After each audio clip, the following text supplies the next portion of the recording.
So this is part two. We're going to talk about guard and the attacks that we have available early on. So again, to reiterate, the point of this is to really pare things down to the most basic elements and then use those to get people going, and then go from there and build up as we engage in situations within sparring that require new things. So it means we're going to have one guard, and that's going to be our high vom tag, and then we are going to have a descending strike and a thrust. So first things first, the guard.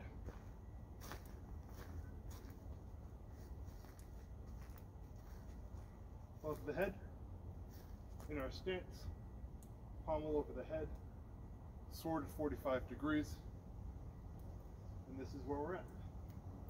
We're not fully extended, we are here.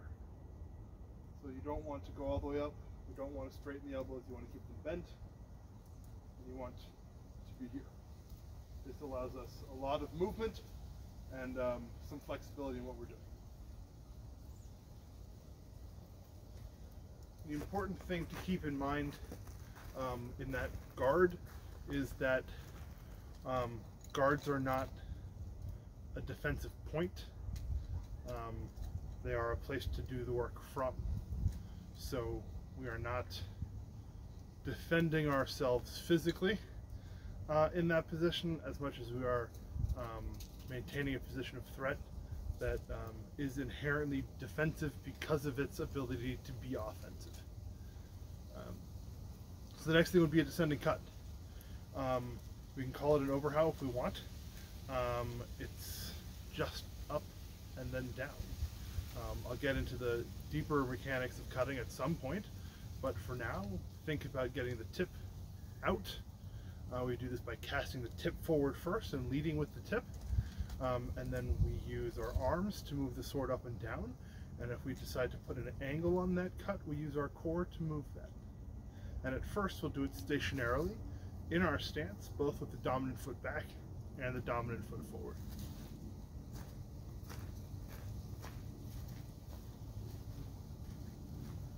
From our guard,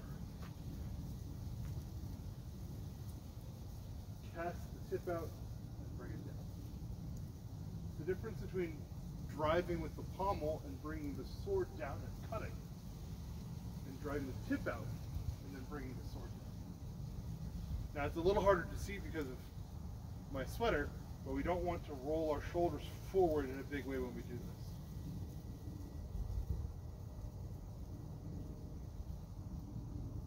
Okay. If we make this a 45-degree angled cut, it's the exact same idea. Just tip the sword out a little bit and cast out. And then use core rotation to bring the sword across rather than just down. Cast out. Our arms would bring it here, and our core will bring it across. Now before everyone gets mad that I didn't step, that's intentional, we'll get there. So now if we do the same thing with our dominant foot forward,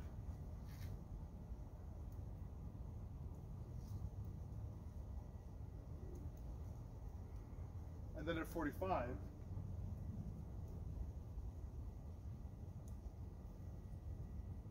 you'll see I can either rotate with the blade or stay forward.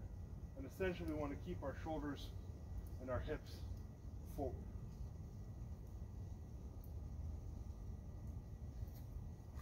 Because we're in that high vom tag position, we can also do it from the opposite side.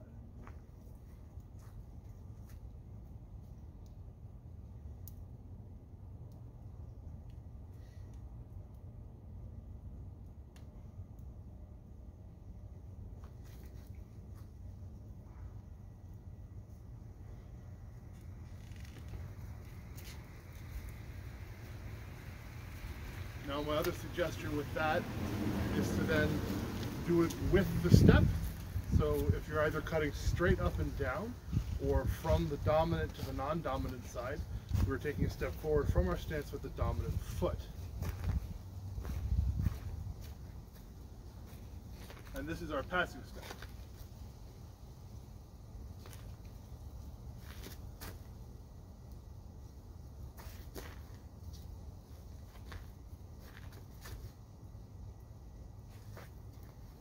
And we reverse that from the non-dominant side. Nope.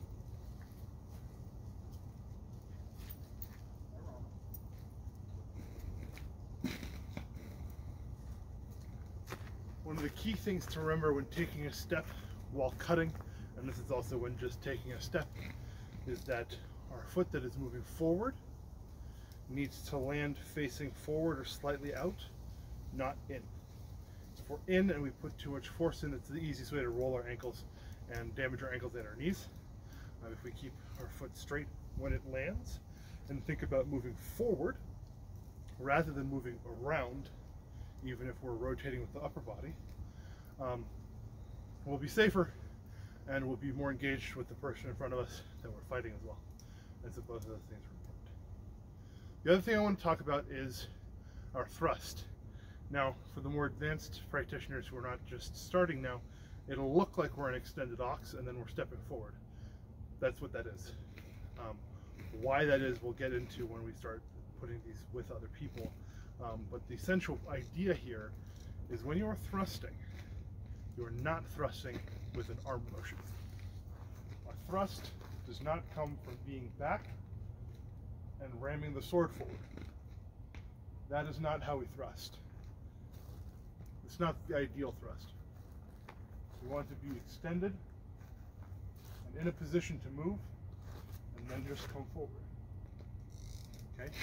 There are a lot of reasons for this, in my opinion. We'll get into them in a different video. For now, with our dominant foot forward,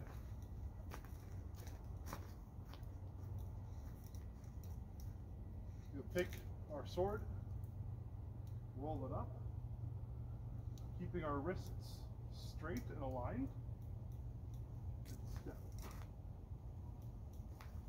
That's all it is. We can do this on the other side as well, with the arms crossed, and step. I'm building up slowly here. We will get into the whys at another point. But that's really the basics of it. One guard, a descending cut that can either be straight up and down or at an angle, and because we're in Haivum-talk, either side is the same. I'm not insisting on the super intense need for cutting from the right to be followed with a foot with the right or anything like that. I don't think it's that important. I think it throws people off. So for now, footwork and sword are linked in that if we start moving that cut with the foot forward, we can have the cut come with it, or even lead the step with the cut. But for now, I'm going to disengage those things a little bit, and there's pedagogical reasons for this. Don't come at me with the whole, if you do not step in the art, you deserve no joy nonsense. It's in the books, it's not what we're doing. So there it is.